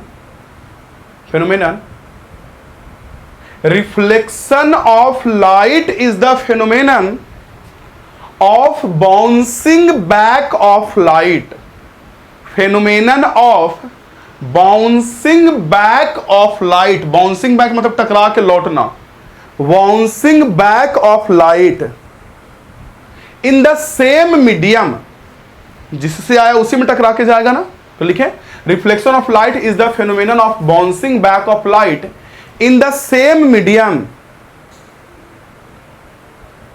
in the same medium on striking the surface of any object, on striking the surface of any object, on striking the surface of any object, मतलब किसी object के surface से टकराने के बाद उसी में जो लौटता है उसी को हम लोग बोलते हैं मेरे बच्चे रिफ्लेक्शन ऑफ लाइट। चलिए ये फिगर भी जल्दी से ड्रॉ कर लीजिए, इसके आगे का पॉइंट देख लेते हैं, बड़ा इजी पॉइंट्स है। इसके आगे आप लोग को पता ही होगा कि लॉ ऑफ रिफ्लेक्शन में अगर हम लोग को देखना होता है, जो आसान है अपने आप में, मतलब बहुत आसान है, आसान नहीं बहुत आसान है। ओके चलिए कर लिया ये, तो अब लिखिए लॉ ऑफ रिफ्लेक्शन। अगर ये कर लिए तो अब हेडिंग कीजिए लॉ ऑफ रिफ्लेक्शन। अच्छा रिफ्लेक्शन का कौन कौन सा लॉ होता है, कितना लॉ होता है पहले ये बताइए। Laws of reflection of light, laws of reflection of light, बताइए लाइट के रिफ्लेक्शन का कौन कौन सा लॉ है, ये बताइए कौन कौन सा law, laws of reflection of light, जल्दी बताइए कौन कौन सा लॉ। दो लॉ होता है, आपको पता होगा दो लॉ होता है। फर्स्ट लॉ क्या कहता है और सेकेंड लॉ क्या कहता है, ये बताइए, आपको पता होना चाहिए। फर्स्ट लॉ क्या कहता है, फर्स्ट लॉ ये कहता है, देखिए कुछ बच्चे क्या बोलेंगे, मैं पूछता हूं बताइएगा क्या कहता है। जो कुछ बच्चे देखिए ये रे है इंसिडेंट रे, ये जाने वाला रिफ्लेक्टेड और ये नॉर्मल, तो फर्स्ट रे लॉ क्या कहता है, फर्स्ट लॉ या कोई भी जो फर्स्ट हो या सेकंड हो जो भी हो, उसमें एक लॉ क्या कहता है कि इंसिडेंट रे, रिफ्लेक्टेड रे और नॉर्मल तीनों सेम प्लेन पर रहेगा कि सेम पॉइंट पे, ये बताइए। मैं आपसे पूछ रहा हूं लॉ क्या कहता है, इंसिडेंट रे, रिफ्लेक्टेड रे और नॉर्मल ये तीनों सेम प्लेन में रहेगा कि सेम पॉइंट पे, ये बताइए। सेम प्लेन की सेम पॉइंट, चलिए मैं बताता हूं। सेम प्लेन लॉ ये कहता है रिफ्लेक्शन का कि जो आने वाला रे है, जाने वाला रे और नॉर्मल तीनों सेम प्लेन में रहेगा। और बहुत सारे बच्चों को सेम प्लेन नहीं समझ में आता। सेम प्लेन का मतलब देखिए क्या हुआ, जैसे मान लीजिए ये आने वाला रे है आपका और आपका ये नॉर्मल हो गया, ये सीधा नॉर्मल हो गया, ओके, और ये आपका जाने वाला रे मतलब रिफ्लेक्टेड रे है, तो इंसिडेंट रे, रिफ्लेक्टेड, नॉर्मल, तो ये तीनों सेम प्लेन में रहेगा, एक प्लेन में। एक प्लेन में रहने का एक प्लेन में रहेगा, इसका मतलब क्या हुआ, ये तीनों के तीनों एक मतलब एकदम एक सामने रहेगा तीनों। ऐसा नहीं कि कोई इधर बाहर निकल जाएगा या कोई इधर बाहर निकल जाएगा या कोई इधर धंस जाएगा या कोई इधर, ऐसा नहीं धंसेगा। जैसे अगर मैं आपको दिखाऊं, देखिए अगर मैं आपको दिखाऊं ऐसे करके सामने से, तो आपको ये एक ही दिखेगा, देखिए एक के पीछे सब ढक जाएगा। ये देखिए साइड एंगल से कैमरा में फिट नहीं हो रहा है, लेकिन अगर देखेंगे तो एक के पीछे सब ढक जाएगा, ऐसे ढक जाएगा। देखिए एकदम एक प्लेन में, देख रहे हैं एक प्लेन में, ऐसे एक प्लेन में, एकदम ऐसे ऐसे एक प्लेन में। अगर मैं दीवार में सटाऊंगा तो तीनों के तीनों सटेगा। ऐसा नहीं कि कोई बाहर निकला हुआ रहेगा या कोई अंदर रहेगा या ये बाहर निकला हुआ, ऐसे तीनों सेम प्लेन में रहेगा। अगर मैं आरी से ऐसे काटता हूं ना, अगर आरी से ऐसे मैं काटता हूं, ये तीनों के तीनों कटेगा एकदम सेम प्लेन, एक प्लेन में। इसका सबसे बड़ा एग्जांपल देखिए आपका ये तीनों उंगली है, देखिए तीनों उंगली सेम प्लेन में, तीनों एक दूसरे से ढक जाएगा। ये देखिए तीनों सेम प्लेन में, देख रहे हैं। ऐसा नहीं कि मान लीजिए इंसिडेंट रे, एक इंसिडेंट रे, एक रिफ्लेक्टेड रे और एक मान लीजिए हमारा नॉर्मल है, तो ऐसा नहीं कि कोई ऐसे प्लेन से ऐसे धंसा हुआ रहेगा या कोई प्लेन में ऐसे रहेगा या अंदर रहेगा या कोई ऐसे इधर रहेगा कोई इधर, ऐसा नहीं रहेगा। मतलब तीनों सेम प्लेन में रहेगा। ऐसे ऐसा नहीं कि कोई इधर निकल गया या कोई इधर चला गया, ऐसा नहीं, सेम प्लेन में रहेगा। तो पहला लॉ तो आपको पता ही होगा कि तीनों के तीनों सेम प्लेन में होता है, ठीक है। उस चीज को पहले लिख लीजिए, लिखिए law of reflection of light. उसमें सबसे पहले लिखिए जल्दी जल्दी, बेसिक चीजें हैं ये सब तो आपको पता होगा। बहुत सारा ऐसा भी चीज है जो नहीं पता होगा रिफ्लेक्शन में, अभी पढ़ा रहा हूं, मैं ही पढ़ा रहा हूं, टेंशन मत लीजिए, मैं ही पढ़ा रहा हूं। तो चलिए सबसे पहला लिखिए law of reflection of light में सबसे पहला लॉ लिखिए, incident ray, incident ray, reflected रे, incident ray, reflected ray and normal at point of incidence. कहां पर का नॉर्मल, पॉइंट ऑफ इंसिडेंस पर का नॉर्मल। ऐसा नहीं कि हम अलग जगह का कहीं नॉर्मल ले रहे हैं, लाइट आ रहा है यहां, नॉर्मल ले रहे हैं वहां का, वैसे नहीं। तो फर्स्ट लॉ क्या कर रहा है, incident ray, reflected ray and normal at point of incidence, incident ray, reflected ray and normal at point of incidence all lies in same plane. सबके सब एक ही प्लेन में रहता है, तीनों के तीनों, all lies in same plane.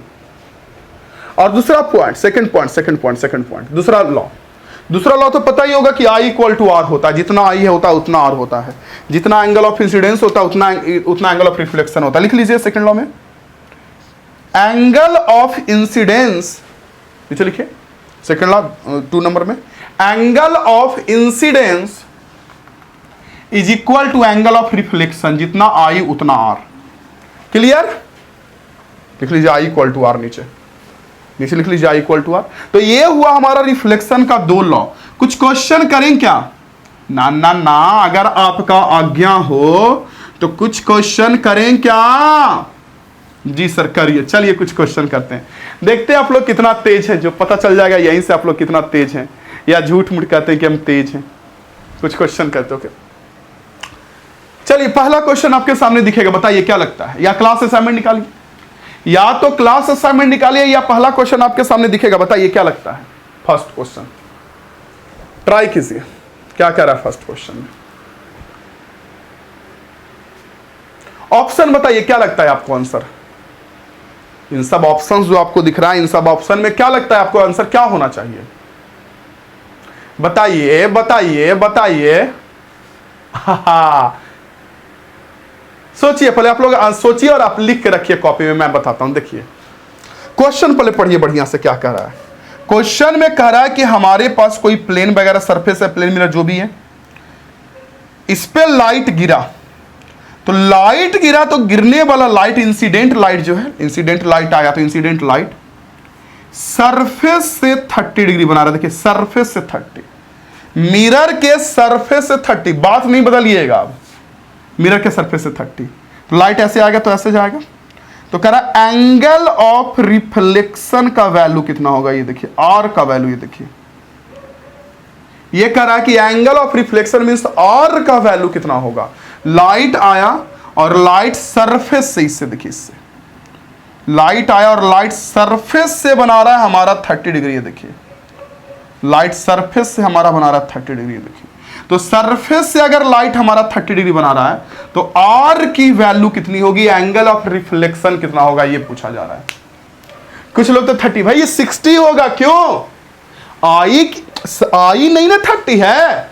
कुछ बच्चे 30 डिग्री देखे होंगे और माइंड में आया होगा I इक्वल टू R, तो खट से बोल दिए R भी 30 है। भगवान, ये लाइट सरफेस से बना रहा है, वो 30 है। सरफेस से जो एंगल बनाता है उसे तो ही ना I बोलते हैं, I तो इसे बोलते हैं नॉर्मल से। ये जो आने वाला रे है, ये नॉर्मल से जो एंगल बनाया गया इसे ना बोलेंगे I।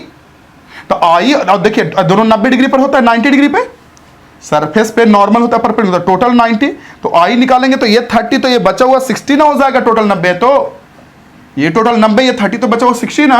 तो I की वैल्यू निकालेंगे तो 90 माइनस 30 आपका 60 हो जाएगा I की वैल्यू, ये देख लीजिए I की वैल्यू 90 माइनस 30 आपका I 60 होगा, और जब I 60 है तो आपका R भी 60 हो जाएगा, देख लीजिए R भी 60 होगा। गलती हो गया क्या? ध्यान दीजिएगा कि सरफेस के साथ एंगल दिया है कि नॉर्मल के साथ। I होता है नॉर्मल वाला बनने वाला एंगल, नॉर्मल वाला बनने वाला एंगल। ओके, नेक्स्ट क्वेश्चन देखिए जरा, नेक्स्ट क्वेश्चन ट्राई कीजिए। नेक्स्ट क्वेश्चन क्या लगता है, इसका तो आंसर 60 हो जाएगा। ट्राई कीजिए, पढ़िए आराम से, पढ़िए पढ़िए पढ़िए पढ़िए पढ़िए। अच्छा ये नोट कर लिया ना, ये रिफ्लेक्शन का डिफिनेशन लिख के नोट किया ना, नहीं नोट किए तो कर लीजिएगा, जहां रिफ्लेक्शन का डिफिनेशन किए हैं, इसको सॉल्यूशन को भी नोट कर लीजिएगा। रुकिए नोट करवाता हूं। हाँ, मैंने क्या बोला आपसे, मैंने बोला कि पढ़िए दूसरा क्वेश्चन क्या कह रहा है। चलिए अब रुक जाइए, ऑप्शन सोच लिए होंगे, सोच लीजिए पहले ऑप्शन क्या होगा, ABCD सब में जो भी ऑप्शन उसमें सोच लीजिए, सोचें। देखिए बहुत सारे बच्चे इसका आंसर 90 भी सोचेंगे, बहुत सारे 0 भी सोचेंगे। मैं बताता हूं क्या इसका आंसर होगा। कह रहा है कि आपके पास एक प्लेन मिरर है। कौन मिरर है, जल्दी बोलिए। आपके पास एक प्लेन मिरर है, ओके, और इस पर लाइट परपेंडिकुलर गिरा। कैसे गिरा ये बोलिए। आपके पास प्लेन मिरर है और इस पर लाइट परपेंडिकुलर गिरा। कैसे गिरा जल्दी बताइए। परपेंडिकुलर गिरा, तो प्लेन मिरर है और इस पे लाइट आपका परपेंडिकुलर गिरा मेरे बच्चे, तो R की वैल्यू पूछ रही है। अच्छा, जो लोग भी परपेंडिकुलर यानी 90 सोच के आंसर 90 बताए उनका गलत है। क्यों? क्योंकि आपको आर पूछ रहा है तो पहले आई निकालिए। तो आई यहां 90 थोड़ी ना, आई 0 ना है। आई क्यों 0 ये बताइए, आई क्यों 0 है?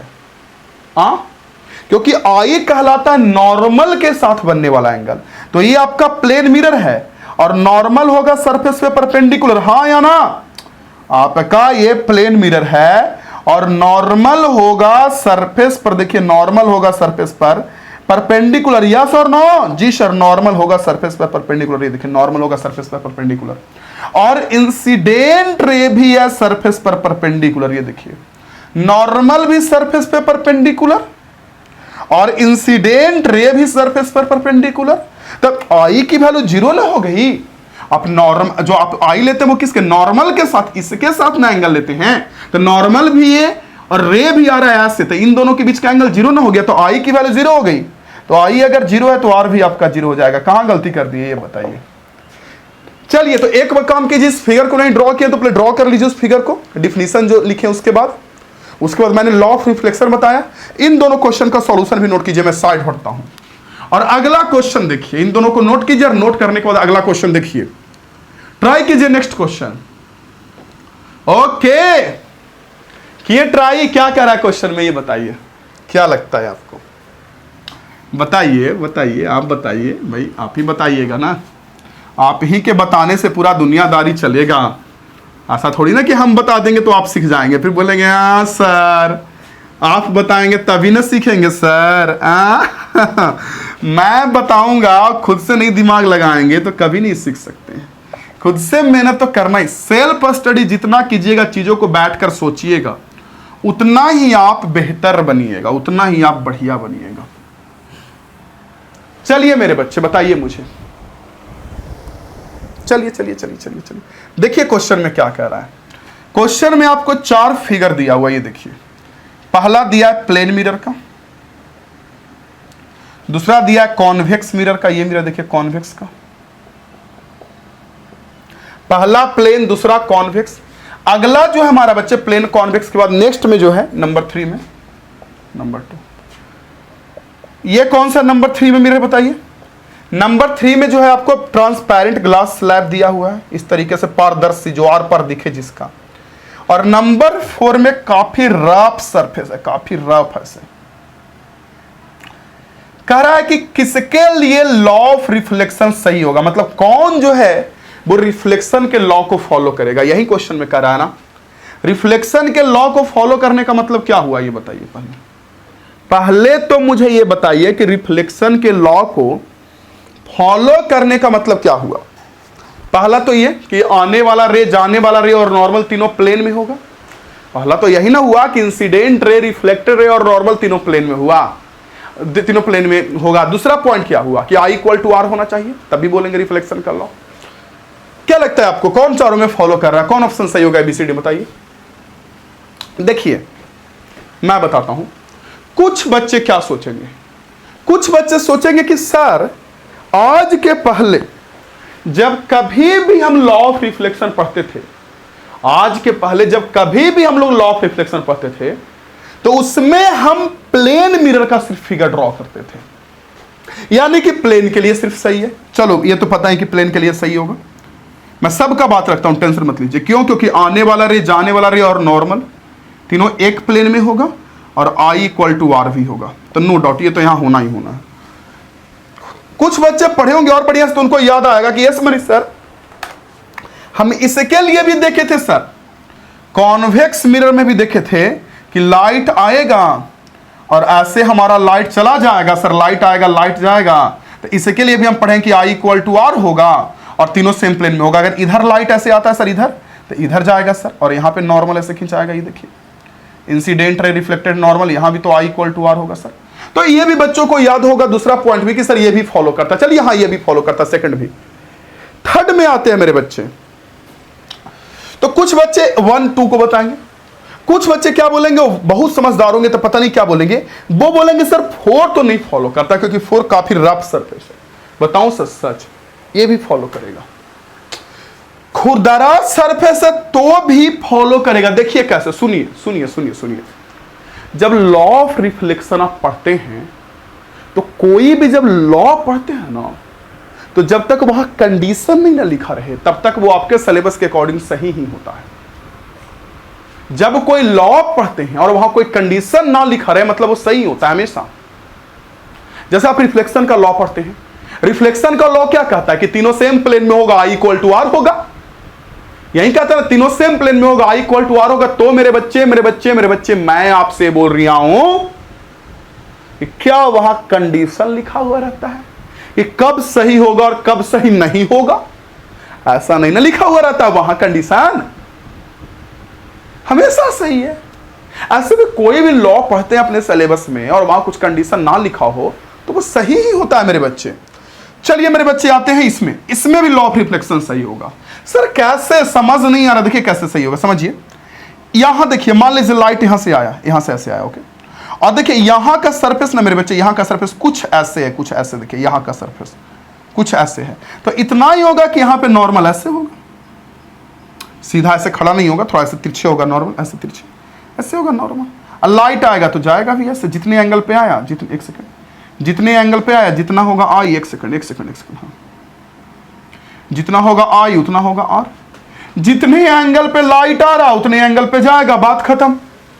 जितने एंगल पे लाइट आई है उतने एंगल पे R, I equal to R भी होगा, तीनों सेम प्लेन में होगा। लाइट इधर खुरदरा, उससे क्या मतलब है? इधर रुखड़ा, उससे क्या मतलब है? लाइट को तो एक बिंदु से मतलब है, लाइट रे को।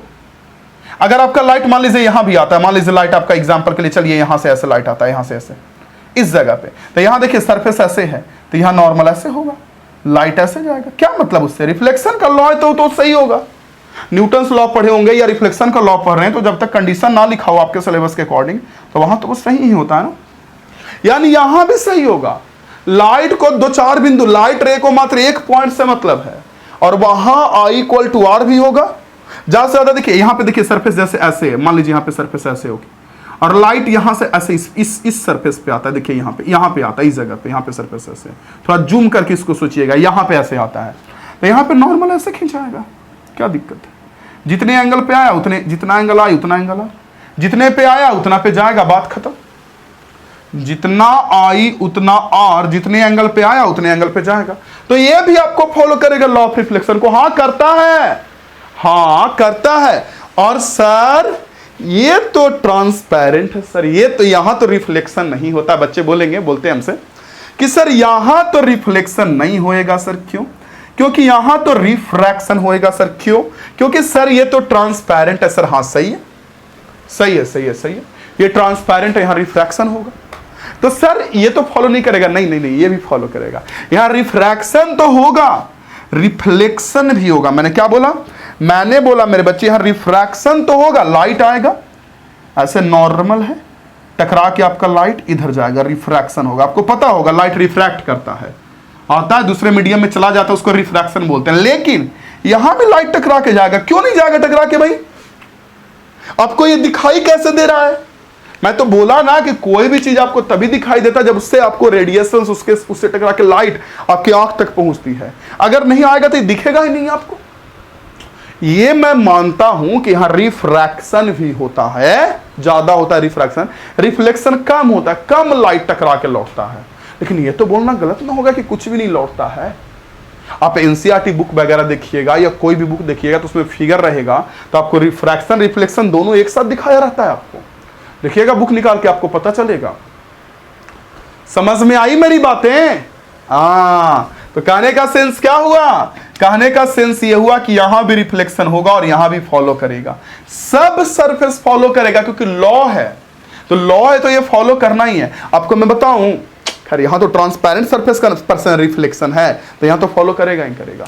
आगे जाके एक टर्म पढ़ना होता है, टोटल इंटरनल रिफ्लेक्शन, सुने होंगे आप। आगे जाके आपको पढ़ना होगा TIR, जिसको शॉर्टकट में लोग बोलते हैं टोटल इंटरनल रिफ्लेक्शन। तो उसमें भी ना लाइट रिफ्लेक्शन के लॉ को फॉलो करता ही है। इस क्वेश्चन में फंस गए थे क्या? नहीं फंसे तो बहुत बढ़िया बात है। फंस गए तो थोड़ा और मेहनत कीजिए, रिवीजन कीजिए, चीजें पढ़ते पढ़ते पढ़ते पढ़ते आपको अच्छे से समझ में आने। चलिए, ओहो मैंने साफ कर दिया। इस क्वेश्चन का भी सॉल्यूशन आप नोट कर लीजिए, हर जगह पर रिफ्लेक्शन का लॉ फॉलो होगा। ओके चलिए, कर लिए नोट? इरेज कर देता हूं इसे और साफ करके थोड़ा सा रिफ्लेक्शन के बारे में, लाइट के रिफ्लेक्शन के बारे में कुछ इंपॉर्टेंट पॉइंट्स को जरा पढ़ ले। लाइट के रिफ्लेक्शन के बारे में कुछ थोड़ा मोड़ा इंपॉर्टेंट पॉइंट्स को जरा पढ़ ले। Important points of reflection of light, थोड़ा बहुत। ओके, तो चलिए मेरे बच्चे पढ़ लेते हैं हम लोग important point of reflection of light. बताइएगा मुझे सारा पॉइंट्स, आप भी सपोर्ट कीजिएगा वो पढ़ाने में। अब हेडिंग कीजिए important point of reflection of light. करिए heading important point of reflection of light, जो कि आप जानते भी होंगे कुछ, कुछ नहीं भी जानते होंगे। सबसे पहला पॉइंट हेडिंग की है, सबसे पहला पॉइंट कीजिए important point of reflection of light में। सबसे पहला पॉइंट बताइए मुझे कि लाइट का रिफ्लेक्शन, जो हम लोग मिरर दिखाते हैं फिगर में, मिरर क्या सिर्फ मिरर पे होता है कि हर एक सरफेस पे होता है? लाइट का रिफ्लेक्शन क्या सिर्फ मिरर पे होता है कि हर एक सरफेस पे होता है, चाहे वो ट्रांसपेरेंट हो, चाहे वो ओपेक हो, या चाहे वो कैसा भी सरफेस हो? बताइए मुझे, बताइए। हाँ, मिरर का रिफ्लेक्शन, सॉरी मिरर बोल रहे हैं, लाइट का रिफ्लेक्शन। मैं भी कहां खो जाता हूं, सॉन्ग सुने हैं, चला जाता हूं किसी के धुन में, मैं भी खो जाता हूं कहीं कहीं धुन में। तो मैंने बोला कि लाइट का रिफ्लेक्शन जो होता है वो सिर्फ मिरर पे होता है कि हर एक सरफेस पे होता है, ट्रांसपेरेंट ओपेक, ट्रांसपेरेंट पे भी होता है, मैंने बोला ना ट्रांसपेरेंट पे भी लाइट रिटर्न होता है, अभी तो क्वेश्चन किए थे। तो सबसे पहला पॉइंट लिखिए, रिफ्लेक्शन ऑफ लाइट अकर्स। सबसे पहला point, reflection of light occurs at opaque surface as well as transparent surface. Opaque surface as well as transparent surface. Reflection of light occurs at opaque surface as well as transparent surface. Opaque का मतलब वही हो गया आपका जिसके are पार ना दिखे, transparent का मतलब दिखे। ओके, ठीक है।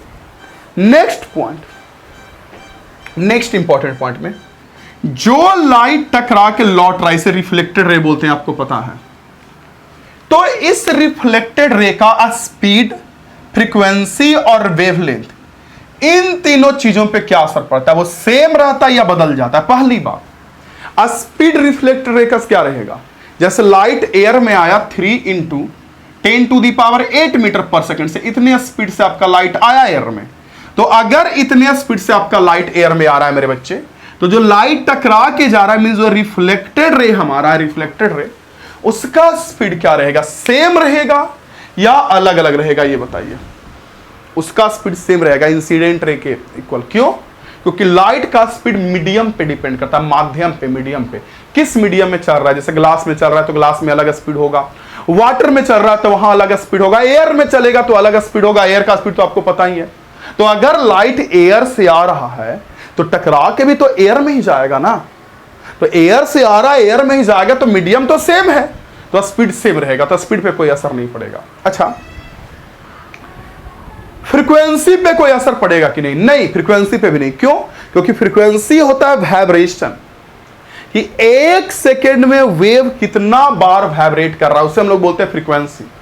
तो अगर यहां पर मान लीजिए लाइट जो आ रहा है उसका फ्रीक्वेंसी 10⁻14 हर्ज है, 10⁻14 हर्ज है इंसिडेंट रे की फ्रीक्वेंसी। यानी जो हमारा रे आ रहा है वो 1 सेकंड में 10⁻14 बार वाइब्रेट कर रहा है, तो जो जाएगा वो भी उतना ही बार वाइब्रेट करेगा। फ्रीक्वेंसी सोर्स पर डिपेंड करता है, उसे तो मीडियम से मतलब ही नहीं है, तो फ्रीक्वेंसी भी चेंज नहीं होगा। और जब स्पीड फ्रीक्वेंसी नहीं चेंज होगा तो याद रखिएगा वेवलेंथ भी चेंज नहीं होगा। क्यों? क्योंकि आप एक फॉर्मूला पढ़े होंगे, स्पीड इक्वल टू वेव में फ्रीक्वेंसी इंटू वेवलेंथ। पढ़े होंगे, नहीं पढ़े हैं तो सुन लीजिए, किसी भी वेव का जो स्पीड होता है उसके फ्रीक्वेंसी इंटू वेवलेंथ इक्वल होता है। तो ये नहीं बदला, ये नहीं बदला, तो ये भी नहीं बदलेगा, लैम्डा भी नहीं बदलेगा। रिफ्लेक्टेड रे का, रिफ्रैक्शन की बात नहीं कर रहा हूं मैं, रिफ्लेक्शन की बात कर रहा हूं। तो चलिए अगला पॉइंट लिखिए, speed comma wavelength and frequency, speed comma wavelength and frequency of reflected light speed comma wavelength and frequency of reflected light not changes, मतलब नहीं चेंज होता है, ना तो स्पीड चेंज होता है, ना फ्रीक्वेंसी चेंज होता है, ना वेवलेंथ चेंज होता है। क्लियर? जी सर क्लियर। चलिए तीसरा पॉइंट कि रिफ्लेक्शन का लॉ कहां कहां फॉलो होगा, सोचिए तो। नहीं आप सोचिए, तीसरा पॉइंट कि आपको क्या लगता है रिफ्लेक्शन का लॉ कहां कहां फॉलो होना चाहिए या कहां कहां फॉलो होता है? बताइए सोच के, मुझे क्या लगता है आपको, सोचिए आप क्या लगता है रिफ्लेक्शन का लॉ कहां कहां फॉलो होना चाहिए? भैया अभी तो बताया कि रिफ्लेक्शन का लॉ सारे सरफेसेस पर फॉलो होता, अभी ना बताया आपको कि अगर कोई प्लेन मिरर रहेगा तो यहां भी रिफ्लेक्शन का लॉ फॉलो होगा, मतलब लाइट आएगा लाइट जाएगा और ये आपका नॉर्मल है, ये आपका नॉर्मल है। और अगर ये एंगल आपका आई है और ये एंगल आपका आर है तो यहां भी आई इक्वल टू आर होगा। आने वाला रे को नाम से 1 से दिखाता हूं, जो जाने वाला रे उसको 2 से दिखाता हूं, जो नॉर्मल उसको 3 से। तो 1 2 3, 1 2 एंड 3 तीनों जो रे है lies on same plane, same plane में रहता है यहां भी, इसलिए यहां रिफ्लेक्शन का on same plane law follow होगा। क्यों नहीं होगा? अभी तो बताया। आपका कोई ऐसा सरफेस है, मान लीजिए इस तरीके से कोई ऐसा, तो यहां भी रिफ्लेक्शन का लॉ फॉलो होगा। क्यों नहीं फॉलो होगा? यहां भी फॉलो होगा, जरूर फॉलो होगा। आपका मान लीजिए कोई ऐसा सरफेस है, थोड़ा ज्यादा कर्व है, यहां भी फॉलो होगा। क्यों नहीं फॉलो होगा? यहां भी लाइट ऐसे आएगा, लाइट ऐसे जाएगा, यहां नॉर्मल ऐसे होगा, तो यहां भी आई इक्वल टू आर होगा, same I equal to R होगा। और जो आने वाला रे है 1, आने वाला रे 1, जाने वाला 2 और नॉर्मल 3, ये भी तीनों सेम प्लेन में होगा। लिख लीजिएगा ये चीज को। अच्छा अगला बताइए, अगर खुरदरा सरफेस है खूब ऐसे, तो यहां भी फॉलो होगा। अगर मान लीजिए लाइट आता है यहाँ पे, लाइट यहाँ पे आता है तो नॉर्मल यहाँ पे ऐसे होगा, तो जितना एंगल पे आया उतना ही एंगल पे लाइट जाएगा। आई इक्वल टू आर यहां भी होगा, जितना आई उतना R, I equal to R. और आने वाला रे 1, जाने वाला रे 2 और नॉर्मल हमारा तीनों सेम प्लेन में होगा, ये भी होगा।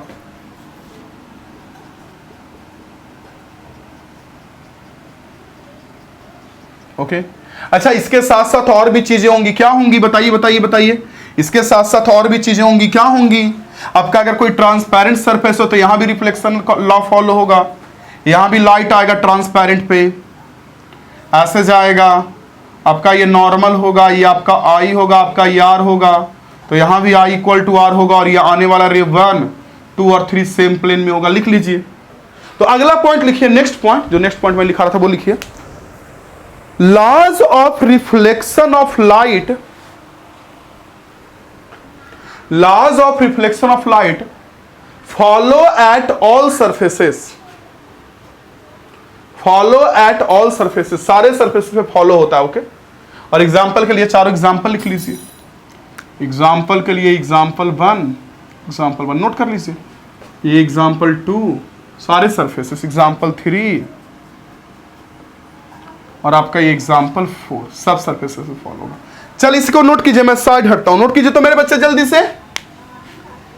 ओके चलिए नोट कर लिए, बहुत अच्छी बात है, इसे इरेज कर रहा हूं। अच्छा एक बात और बताइए, जो लाइट है टकराने के बाद उसका इंटेंसिटी पे क्या असर पड़ेगा? इंटेंसिटी, इंटेंसिटी जानते हैं आप लोग?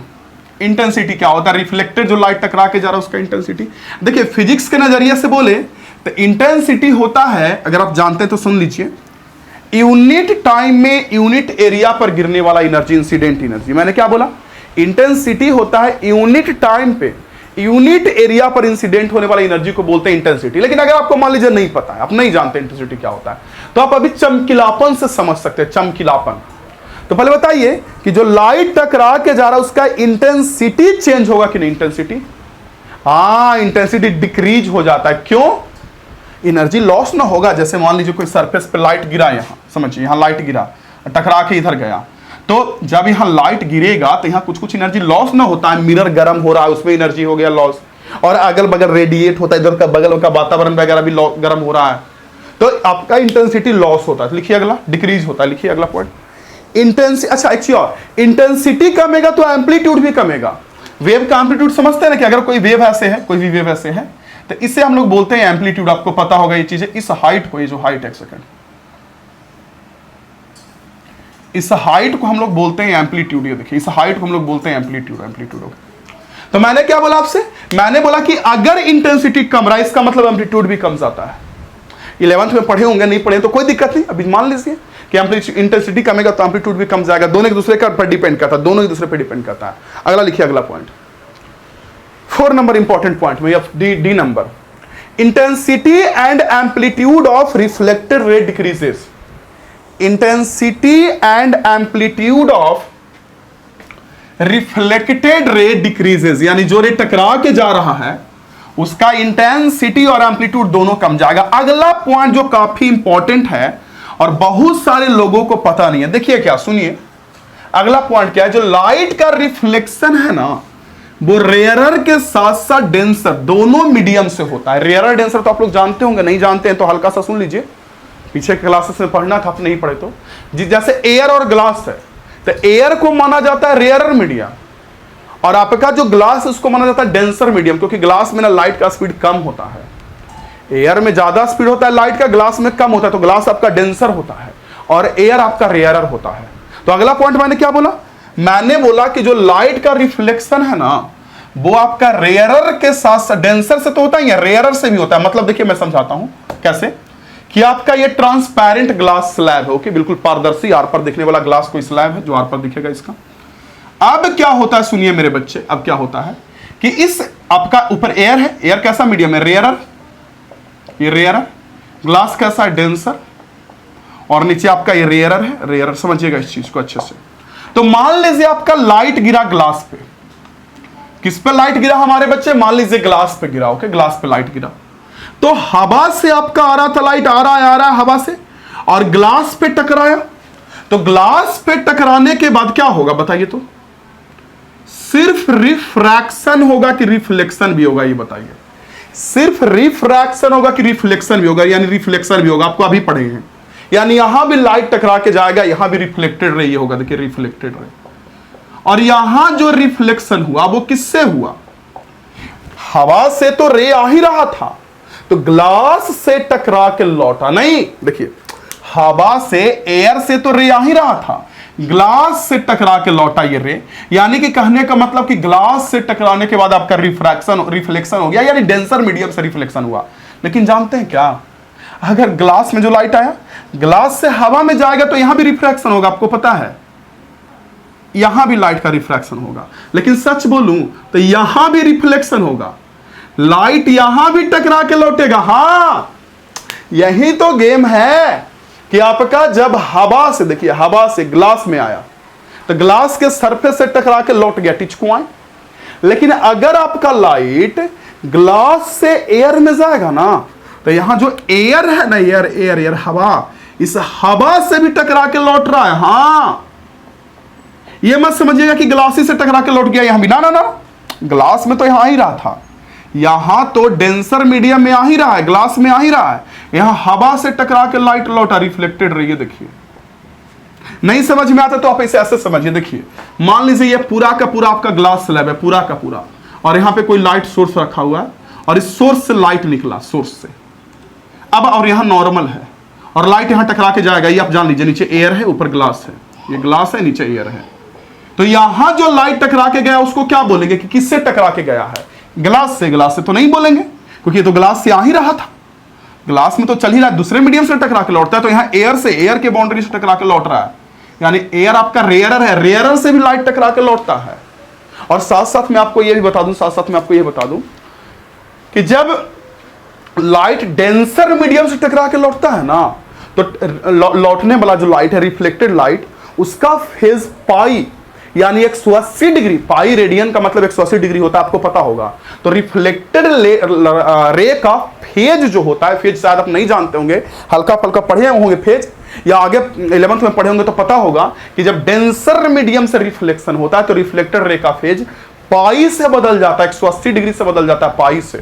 तो आपको अगर फेज नहीं पता है तो उस बात को इग्नोर कीजिएगा, आपको उससे मतलब ही नहीं रखना है, उतना और यूज भी नहीं आएगा। लेकिन मैं आपको बता दिया कि लाइट का रिफ्लेक्शन रेयरर से जब डेंसर में जाएगा तो डेंसर से भी टकरा के होगा, और जब डेंसर से रेयरर में जाएगा तो रेयरर से भी लाइट टकरा के लौटेगा। लिखिए अगला point, reflection of light occurs, reflection of light occurs by denser medium as well as rarer medium.